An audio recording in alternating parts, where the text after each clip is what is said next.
안녕하세요. 하나이글스 편파 유튜버 장하나입니다.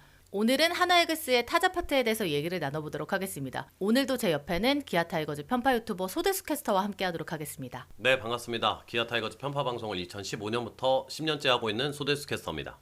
타자 파트에 대해서 얘기를 할 건데 하나이글스 팬들의 고민이 가장 많은 부분입니다. 기아 타이거즈에서는 타자 부분에 대한 고민이 이렇게 깊지가 않죠.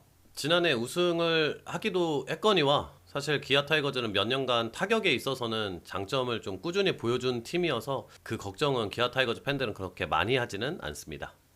기아의 타격이 정말 부럽습니다. 자, 그러면은 외부 선수 영입부터 좀 얘기를 나눠보도록 하겠습니다. 외국인 선수 에스테반 플로리올 선수부터 얘기를 시작할 텐데요. 하나이글스가 외야수 고민을 해결하기 위해서 이 선수를 선택했습니다. 중견수 문제를 해결하고 싶은 부분이 가장 컸고요. 이 선수의 장점은 넓은 수비 범위 그리고 빠른 발을 가졌다는 겁니다. 또 97년생으로서 어린 선수기 때문에 이 선수가 KBO에서 성공해서 또 좋은 모습을 보여주고 싶은 동기부여가 있는 선수거든요. 그래서 그 부분에 있어서도 기대가 있고 또 약점으로 평가되는 변화구 대처가 잘 된다면 20-20도 할 수 있는 선수다라는 기대가 되고 있습니다. 이 선수의 공격부터 좀 얘기를 나눠볼까요? 우리가 연습 경기에서 플로리얼 선수를 좀 봤잖아요. 연습 경기에서 봤던 플로리얼의 타격 메커니즘은 생각보다 더 완성이 잘 되어 있는 듯한 느낌이었습니다. 지금 메커니즘만 봤을 때는 변화구를 좀 잘 버텨낼 수 있는 듯한 그런 타격 자세를 지니고 있는데요. 미국에서 보여줬던 삼진이 많고 컨택에 약점이 있었던 그러한 결과물을 KBO 무대에서는 바꿔낼 수만 있다면 이 약점들은 사실 파워가 있다는 뜻이기 때문에 하나 팬들이 가장 사랑했던 데이비스처럼 정말 큰 사랑을 받을 수 있을 겁니다. 이 선수를 선택한 가장 큰 이유는 아무래도 수비 때문일 것 같은데요. 중견수 수비를 보는 플로리얼 선수는 좀 어떻게 봤었나요? 캠프에서 첫 발이 저는 괜찮았다고 생각합니다. 이동현 해설위원은 첫 발이 아주 빠르기보다는 첫 발 이후에 탄력을 받는 게 상당히 좋다라는 평가를 내렸는데요. 그거는 상당히 좀 디테일한 평가인 것 같고 저희가 체감하기에는 역시 첫 발이 좋고 안정적인 수비 범위다.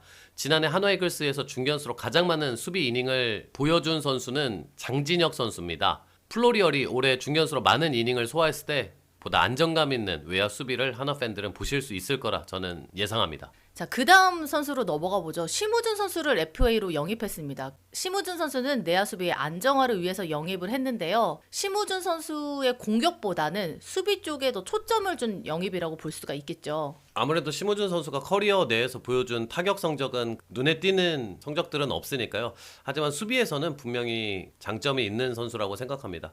캠프에서 보여준 수비에서도 봤을 때 수비 범위나 안정감은 상당히 좋았고요. 다만 그 해당 구장들이 바운드가 국내와는 조금 달라서 어려움을 겪기도 했는데 이 부분은 사실 다른 팀들도 많이 좀 보여준 부분이라 저는 크게 걱정하지 않고요. 정규 시즌으로 들어가면 들어갈수록 안정감 있는 수비는 분명히 보여줄 것이라 생각합니다. 플로리언 선수가 외야 수비에 좀 핵심적인 역할을 해줄 수 있고 심우준 선수가 내야의 핵심적인 수비를 해줄 수 있다면 하나이글스의 수비에서 좀 더 안정감을 가질 수 있을 것 같습니다. 내야수 부분으로 좀 넘어가 보도록 하겠습니다. 우선 주전 멤버들부터 좀 얘기를 해보도록 하겠습니다. 일루수부터 좀 시작을 해보죠. 최은성 선수 얘기를 좀 해보도록 하겠습니다. 작년 시즌 최은성 선수가 좀 기복이 있는 모습을 보여줬습니다. 당시 하나이글스가 최은성 선수를 영입했을 때는 외야 수비와 내야 수비 모두 가능하다는 평가가 있어서 이 선수를 영입을 했는데 실제로 외야 수비는 할 수 없다는 판단이 됐고 일루수로서 더 많은 수비 이닝을 봤는데요. 또 올해부터는 아예 일루수로 고정을 하고 최은성 선수가 좀 더 타격에 집중할 수 있는 환경을 만들어 주도록 노력을 하고 있습니다. 시즌이 끝나고 봤을 때 최은성 선수의 타격은 하나이글스 팬들이 만족할 만큼은 아니었는데 어느 정도라고 좀 봐야 할까요? 최은성 선수 지난해 WRC 플러스는 108이었습니다. 외국인 선수 두 선수 1루수들을 제외하고 국내에서 롯데 나승엽 선수를 제외하면 국내 옵션에선 2위인데요. 물론 108은 하나 팬들에게 그렇게 체감이 잘 되는 수치는 아닐 겁니다. 왜냐하면 최은성 선수가 LG에서 마지막으로 뛰었던 두 시즌 거의 130에 육박하는 수치를 기록했는데 그 정도는 때려줘야 하나 팬들이 조금 더 만족을 해줄 거라 생각하고 또 중요한 부분은 발별로 또는 어떠한 시기별로 격차, 상당히 롤러코스터를 타는 듯한 타격감이 너무 좀 심했었는데 그 격차를 줄이는 꾸준함이 올해는 더욱 필요해 보입니다. 맞습니다. 최은성 선수뿐만 아니라 그 당시에 이제 안치홍 선수, 노시환 선수까지 중심 타자 3명이 좀 부진한 모습을 같이 보여주면서 하나 팬들이 정말 힘들었었던 기억이 있거든요. 올 시즌은 제발 그런 일이 일어나지 않았으면 좋겠습니다. 그러면서 안치홍 선수 얘기도 같이 해보도록 하겠습니다. 안치홍 선수의 수비 범위에 대해서 팬들의 걱정이 좀 많은데요. 수비 범위가 줄었다는 얘기가 나오고 있습니다. 또 한편으로는 수비 범위보다는 이 선수가 오랫동안 이루수를 본 만큼 안정감을 더 높게 평가해야 된다는 의견도 있습니다. 이 부분에 대해서 소대수 캐스터는 좀 어떻게 보세요? 안치홍 선수가 기아에서 뛸 때부터 쭉 봤기 때문에 안치홍 선수의 수비 범위는 지속적으로 계속해서 줄어들고 있다는 걸 이미 기아 팬들은 잘 알고 있습니다. 이미 뭐 하나 팬들도 뭐 보셨다시피 아실 텐데요. 수비 범위는 이제 계속해서 줄어들 거기 때문에 어쩔 수 없다고 친다면 뭐 장하나가 이야기한 것처럼 수비 안정성을 기대하는 편이 좀 더 나을 거고, 다만 수비 범위를 그나마라도 지키는 방법은 김경문 감독님도 어느 정도 예상하고 있을 거고 플랜에 두고 있을 텐데, 백업 멤버들이 최대한 또 띄워주고 안치홍 선수가 또 이루 수비 이닝을 어느 정도 조절해 가면서 갔을 때 그 수비 범위를 지킬 수 있을 것이다, 이렇게 예상할 수 있겠습니다. 기복이 굉장히 큰 모습을 보여줬었는데요. 안치홍 선수가 가장 큰 평가를 받은 게 타격에 있어서 꾸준함이 있다는 거잖아요. 앞서 얘기해 주신 것처럼 안치홍 선수는 커리어를 쭉 보면은 타격 성적에 있어서 굉장히 꾸준함을 자랑합니다. 다만 한 번씩 본인 평균보다 상당히 못 미치는 시즌이 나타나긴 하는데, 저는 아직은 안치홍 선수 노쇠화에 대해서 이야기하기에는 특히나 타격면에 있어서는 조금 이른 시점이다 라고 생각을 하고, 지난해는 몇 년 만에 한 번씩 돌아오는 조금 아쉬운 시즌이다, 이 정도로 볼 수 있겠고요. WRC 플러스로 봤을 때 107 정도, 그리고 본인 커리어는 거의 120 가까이 정도 칠 수 있는 선수이기 때문에 결국에 두 선수를 함께 묶어서 얘기한다면 안치홍, 최은성 선수가 본인의 커리어 정도는 분명히 쳐줘야 된다. 하나 팬들이 지금 걱정하는 게 공격력인데, 결국은 안치홍, 최은성 선수를 최대한 타석수를 보장해 주기 위한 게 2루수 안치홍, 1루수 최은성 카드라고 생각합니다. 이 부분이 잘 성공하길 바라겠습니다. 안치홍, 최은성 선수만큼 중요한 선수가 바로 노시환 선수죠. 노시환 선수가 23시즌에 굉장히 좋은 타격을 보여줬었고 3루수 골글까지 타면서 팬들의 기대가 굉장히 높았었는데, 작년 시즌에 왜 이렇게 잘 쳐줘야 되는 노시환, 안치홍, 최은성 선수 3명이 이렇게까지 팬들을 답답하게 만들 수 있는지 정말 저도 경기를 보면서 굉장히 힘들었던 기억이 납니다. 노시환 선수 같은 경우는 수비에서는 정말 더 이상 어떠한 팬들도 추가적으로 이야기할 게 없을 만큼 정말 장족의 발전을 잘 보여줬다고 생각하지만, 이야기한 것처럼 타격에 있어서는 아직은 시즌별로 큰 등락폭을 보이기는 합니다. 21시즌 WRC 플러스 141, 22시즌 109, 그리고 23시즌 160, 그리고 24시즌 106. 아직은 평균치가 좀 잡힌다기보다는 잘했던 시즌과 그렇지 못한 시즌의 차이가 조금 있다는 걸 여러분들이 확인하실 수 있습니다. 그렇다면 올해는 순서상 잘할 시즌이기 때문에 올해는 잘할 거라 예상을 해보도록 하겠습니다. 연습 경기 막바지쯤에 안노채 라인이 또 타격에 있어서 침묵하면서 팬들이 작년 시즌의 모습이 그대로 또 나오는 거 아니냐라는 걱정이 굉장히 많습니다. 저 역시 그 걱정이 좀 되고 있는데요. 소대수 캐스터는 좀 이 부분을 어떻게 보세요? 이게 하나 팬들만이 가질 수 있는 답답함이거든요. 물론 이제 연습 경기다, 그러니까 너무 신경을 안 써도 된다라고 하는데, 이게 오랫동안 답답한 공격력을 봤었고 작년에 정말 끝을 봤기 때문에 그런 걱정이 더 많은 것 같습니다. 걱정하기엔 너무 이릅니다. 그 발예를 들어서 여러분들이 다르게 생각할 수 있는 부분을 좀 말씀드리면, 지난해 이 시점에서 김도영 선수는 배트 스윙도 경기에 나와서 하지 못하고 있었습니다. 부상이 있었기 때문이죠. 지금은 다치지 않고 이 선수들이 캠프를 잘 소화했다는 자체가 저는 제일 중요한 시점이라고 생각합니다. 30홈런 이상을 기록한 노시환 선수도 있고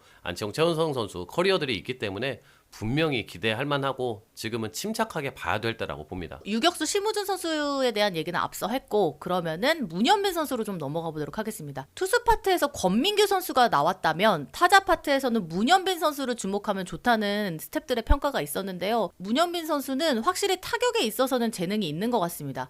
김경문 감독도 이 선수의 타격에 높은 점수를 주지만 하나이글스의 내야 수비에서 이 선수의 포지션을 고정으로 줄 수 있는 자리가 없어서 고민을 굉장히 많이 많이 했었거든요. 아무래도 지타 자리나 또 3루수 백업, 노시환 선수의 백업으로 들어갈 확률이 높을 것 같은데 문현빈 선수의 타격 좀 소데스 캐스터는 어떻게 보세요? 공을 맞추는 재주가 굉장히 탁월하게 있는 선수라고 생각을 합니다. 물론 이 공을 맞추는 재주 때문에 지난해 전반기 클러치 상황에서 대타로 들어섰을 때 조금 안타까운 결과물, 병살타나 이런 것들이 있어서 팬들의 기억에 좀 안 좋게 남아있는 분들도 계신 것 같은데, 저는 이 지금 두 시즌을 치른 이 어린 선수가 이러한 타격 성적을 보여준 것만 하더라도 굉장히 재능이 있는 선수다. 정말 타석수를 자꾸 주고 싶다라는 김경문 감독님의 생각을 당연히 동의하고, 올해 얼마나 타석수가 보장될지는 모르겠으나 분명히 이 선수의 타격 재능만큼은 분명히 있는 만큼 한번 기대해 보는 것도 좋을 것 같습니다. 그전에는 2루수 수비로 시작했다면은 확실히 이제 노시환 선수의 백업으로서 들어갈 게 결정이 되면서 한화이글스가 좀 얘기를 나누다 보니까 예전에 비해서 포지션이 좀 고정이 됐다라는 생각이 드는 것 같습니다. 내야의 백업을 황영묵, 이도현 선수로 좀 볼 수 있을 것 같은데요. 아무래도 이 선수들의 포지션이 2루수, 유격수를 좀 번갈아 가면서 봐주면서 내야 수비를 좀 책임져 줄 것 같습니다. 그리고 안치홍, 최은성 선수가 계속해서 수비 포지션에 나올 수 없을 때 이 두 선수가 그 자리를 좀 대신해 줄 것 같습니다. 자, 그러면 외야수로 좀 넘어가 보도록 하겠습니다. 외야수가 정말 고민스럽습니다. 이 문제가 하루 이틀 문제가 아니고 굉장히 오랫동안 돼 왔었고, 연습 경기에서도 이 외야수 자리가 어떻게 고정이 될 거냐가 이제 팬들의 큰 관심사였는데, 이원석, 이진영, 최인호, 임종찬, 김태현 이 선수들로 좀 추려볼 수 있을 것 같습니다. 플로리오 선수 고정으로 보고 나머지 한 자리는 우선 김태현 선수로 좀 봐야 될까요? 지난해 타격 성적을 봤을 때 가장 이 5명의 선수 중 앞서고 있는 선수는 이제 김태현 선수라고 할 수 있고, 지난해 본인에게 낯선 외야 수비에서 상당히 어려움을 많이 겪기도 했는데 또한 가능성을 보여준 선수이기도 합니다. 확정이 됐다라고 볼 수는 없지만 우선은 지난해 가장 좋은 성적을 보여줬기 때문에 우선 앞서가고 있다, 유력하다, 이 정도 표현을 하면 적당할 것 같습니다.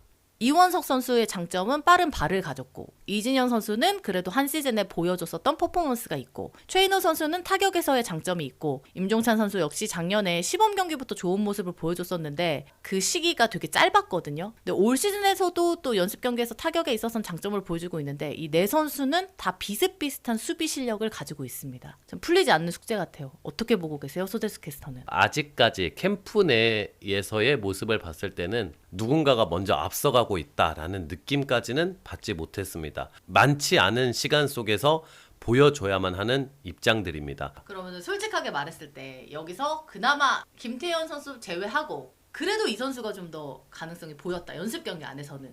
연습 경기에서는 큰 의미를 두기는 어렵고요. 네. 저는 그래도 지난 시즌이랑 연습 경기까지 다 포함해서는 최인호 선수로 뽑겠습니다. 그러면 하나이글스의 포수에 대해서 좀 얘기해 보도록 하겠습니다. 최재훈, 이재원, 허인서 선수까지 좀 얘기를 나누고 싶습니다. 최재훈 선수 살을 굉장히 많이 빼고 시즌 준비를 열심히 한 것 같습니다. 아무래도 김경문 감독이 포수 출신이다 보니까 포수의 중요성에 대해서 굉장히 많이 어필을 하고 있는 것 같아요. 캠프 내에서 최재훈 선수가 몸을 정말 잘 준비해왔다는 걸 볼 수 있었고, 최재훈 선수 하면은 높은 출루율을 바탕으로 안정감 있는 수비, 물론 ABS가 시작되면서 최재훈 선수의 가장 장점이었던 프레이밍이 조금 덜 빛을 발하고는 있지만 여전히 포수로서의 장점이 아주 많은 선수입니다. 뒤이어 이재원 선수가 백업 역할을 해줄 것으로 보이고, 많지는 않았지만 캠프에서 이재원 선수가 도루저지를 뛰는 족족 잡아내는 모습은 상당히 눈여겨볼 만했고요. 허인서 선수에 대한 기대치도 상당히 하나 팬들이 높은 걸로 알고 있습니다. 네, 허인서 선수는 타격에 있어서도 좀 재능이 있다는 평가를 들었던 선수라서 최재훈 선수 뒤를 이어서 허인서 선수를 다음 하나이글스의 주전 포수로 생각하는 팬들이 많이 있는 것 같습니다. 하나이글스가 올 시즌에 포수 파트를 좀 키우기 위해서 일본인 코칭 스태프를 영입하면서 포수 자원 키우기에 돌입을 했거든요. 그래서 허인서 선수가 잘 좀 커졌으면 하는 바람이 있습니다. 캠프에서 루키인데 포수 포지션으로 상당히 좋은 타격을 보여준 선수가 있었는데 그 선수 소개 좀 해주세요. 아, 제가 또 잊어버릴 뻔했는데 우리 한지훈 선수를 또 소개를 부탁하는 것 같습니다. 한지훈 선수가 장은상 기자님이랑 둘이 조화를 했을 때 타격이 강민호 선수 같은 느낌이다라는 칭찬을 받았거든요. 이 선수가 타격에 재능이 정말 있고 장타 능력을 가지고 있는 선수라서 한화 이글스 팬들이 장타에 대한 목마름이 있는데 이 선수가 잘 성장해주기를 굉장히 기대하고 있습니다. 자, 이렇게 포수 파트까지 얘기를 나눠봤습니다. 자, 그러면은 한화 이글스의 야수진 평가와 점수를 매겨본다면 몇 점으로 볼 수 있을까요? 5점 만점으로 평가했을 때 저는 3.5점 정도를 주고 싶습니다. 물론 내야진의 베테랑과 노시안 선수까지 합해서 좋은 점수를 줄 수 있지만 외야에서 두 자리의 공격력, 외야 백업진까지 생각하면 그 부분은 조금 약점이 있다고 생각합니다. 시즌에 들어가서 한화 타선이 이번엔 달라졌다라는 평가를 받기 위해선 역시 노채안 그리고 플로리얼이 중심이 돼서 장타력을 보여줘야만 다른 시즌을 만들 수 있을 거라 생각합니다. 가능성은 있다고 봅니다. 팬들이 걱정하는 외야수 문제가 시범 경기를 통해서 좀 더 해결이 됐으면 좋겠고 타격에 있어서도 올 시즌은 좀 더 나아지기를 바라고 있습니다. 또 오늘도 함께 해주신 수데스 캐스터 고맙습니다. 네, 감사합니다.